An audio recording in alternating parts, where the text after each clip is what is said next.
Olha só, o Setembro Dourado é um mês de conscientização sobre o câncer infanto-juvenil. De acordo com a Organização Mundial da Saúde, mais de 1.000 menores de idade são identificadas com a doença todos os dias no mundo. No Brasil, segundo estimativas do Instituto Nacional do Câncer, são esperados 7.930 novos casos entre menores de 19 anos para cada ano do triênio 2023-2025. O diagnóstico precoce, claro, pode aumentar as chances de cura em mais de 70% dos pacientes. A gente está falando aqui de câncer em criança e adolescente, é basicamente isso, né? E para conversar com a gente sobre isso, o oncologista pediátrico do grupo Oncoclínicas, doutor Eduardo Ribeiro. Doutor, seja bem-vindo a Itatiaia, bom dia, tudo bem? Tudo bem, eu que agradeço, né, o espaço, né, e a participação na campanha nossa de conscientização sobre o câncer infantil. Ô doutor, antes da gente começar do câncer infantil, eu estava muito indignado aqui agora um pouco mais cedo com a falta de vacina.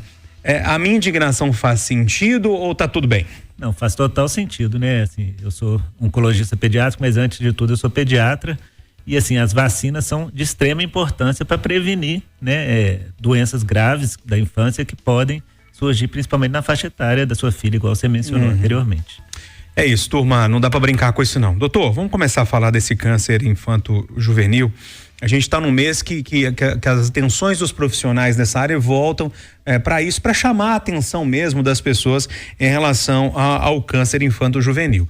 Quando a gente fala sobre câncer de uma forma em geral, a gente fala de algumas prevenções. Por exemplo, não beber, não fumar, fazer atividade física e tal. Quando a gente fala de um câncer infanto-juvenil, como é que a gente fala de prevenção? Na verdade, o câncer infanto-juvenil, né, câncer no geral, né, é um termo que a gente usa para várias doenças. E o câncer infanto-juvenil é completamente diferente do câncer no adulto, né? Então, para a criança, geralmente ela não teve tempo de ser exposta a esses fatores, né? Então, a prevenção, muitas vezes, é difícil. O que a gente orienta muitas vezes é o cuidado, igual, né, o pediatra da sua filha falou, da vacinação, né? Ter um pediatra de rotina acompanhando as crianças, que hoje em dia também nos postos de saúde a gente muitas vezes não tem pediatra, né? E as mães passam por isso. Quando tiver algum sintoma que possa pensar em ser um câncer, a gente orienta a encaminhar para um centro de referência o mais rapidamente possível para que seja feito o diagnóstico certinho e, quando necessário, um tratamento adequado. Ou seja, a gente diagnosticar o mais rápido possível para fazer o tratamento, seria nesse sentido. Doutor, basicamente em criança, então, o câncer é por fator genético? Sim. Uma coisa que dá né, e a pergunta é interessante, que muitas vezes no consultório a gente vê uma confusão. O câncer sempre é uma doença genética, né? Uma doença que é ocasionada por uma mutação genética no DNA da célula. Mas raramente, né, mesmo em crianças, é uma doença hereditária. Menos de 10% dos casos tem a ver com porque o pai e a mãe sempre ficam se perguntando, se culpando, né, de onde veio essa doença, já que meu filho é tão novinho, né? E menos de 10% é hereditário, assim. Muitas vezes é uma mutação aleatória, né, que não tem uma causa específica e que causa um erro, né, na duplicação das células e leva à formação, no final das contas, do tumor. Então, é uma doença genética, sim, mas hereditária, na minoria dos casos, a gente vê acontecer. Quais são os tipos de tumores mais comuns, assim, na infância, doutor? A gente viu o caso da menina do Thiago Leifert, né? Aquele ex-apresentador da Globo, que foi no olho, né? Falou que descobriu por meio de um reflexo, assim, que deu no olho dela.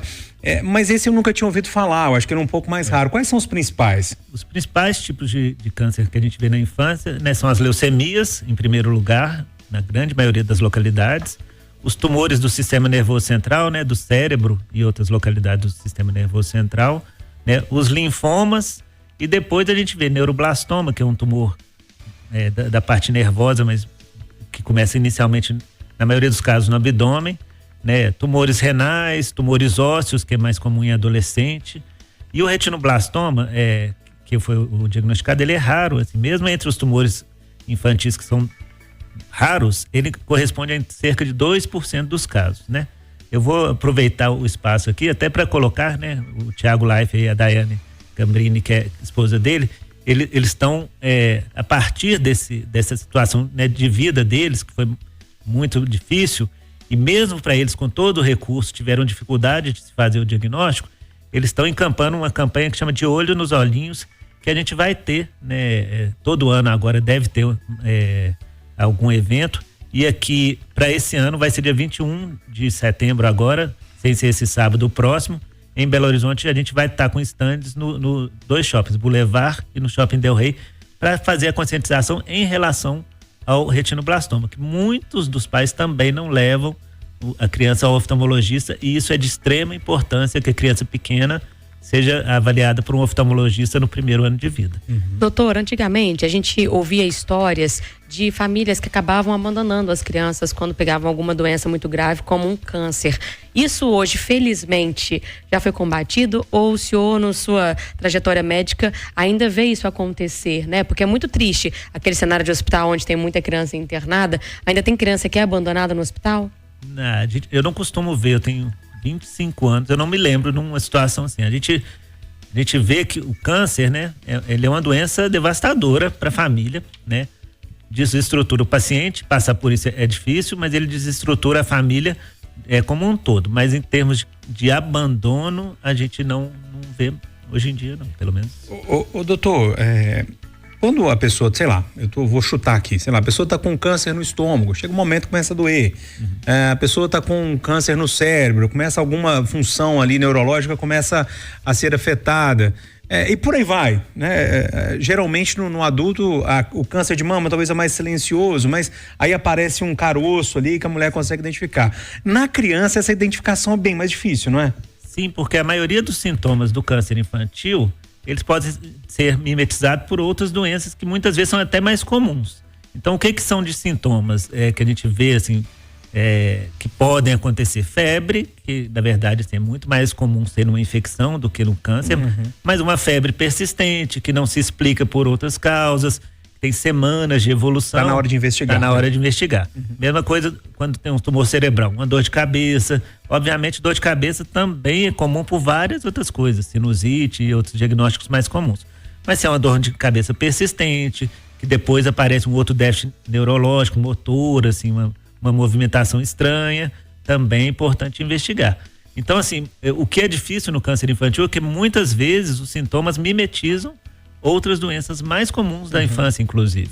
Mas quando, por isso a importância do acompanhamento com o pediatra também, né? Pois é, eu queria, desculpa te interromper, doutor, claro. Mas aquela consulta mensal ali no pediatra, naquela consulta ali, o pediatra consegue observar alguma coisa que tá errada? Porque aí ele faz a criança andar, mexe na barriguinha, tem todo um processo ali, né?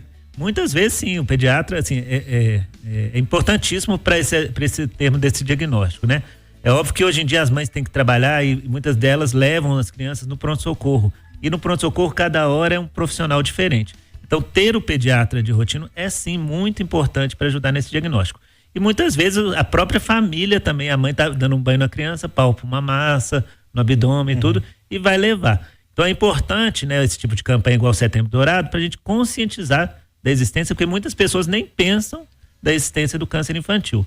É uma doença rara, felizmente, mas a gente tem que saber para poder diagnosticar precoce. Olha só, a gente conversou então com o oncologista pediátrico do grupo Oncoclínicas, Dr. Eduardo Ribeiro. A gente falou um pouquinho sobre o Setembro Dourado, que é um mês de conscientização sobre o câncer infanto-juvenil. Doutor, prazer conhecê-lo. Obrigado pela visita, um abraço, bom trabalho pro senhor. Eu que agradeço mais uma vez o espaço e aí vamos conscientizar, né? Conscientização é o mais importante de tudo. Bom dia, doutor, obrigada. Bom dia a você.